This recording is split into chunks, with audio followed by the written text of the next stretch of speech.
Bonjour à tous. Aujourd'hui, nous allons travailler l'interrogation en français. Est-ce que vous êtes prêts? Alors c'est parti, on y va.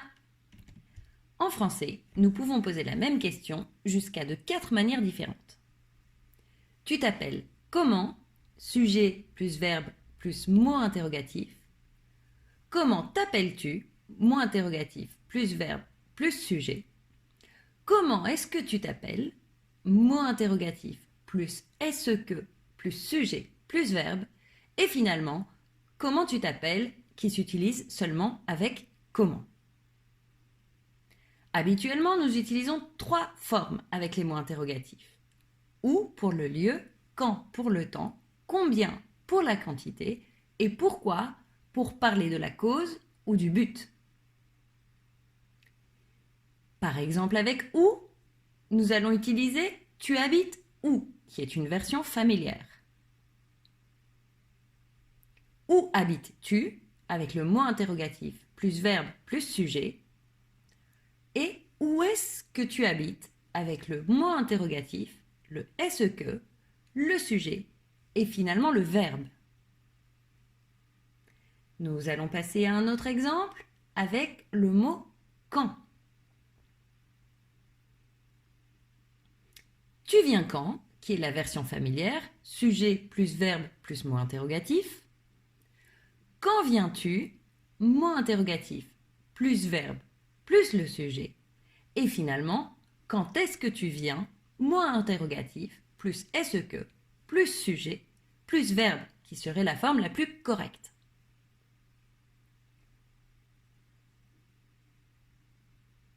Avec qui, que, quoi, il fonctionne de la même manière, mais que devient quoi en fin de phrase.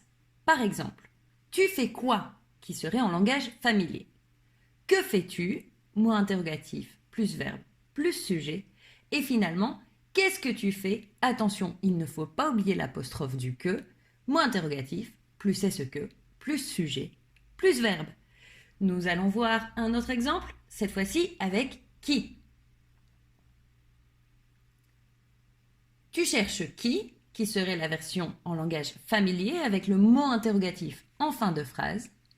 Qui cherches-tu? Mot interrogatif plus verbe plus sujet. Qui est-ce que tu cherches?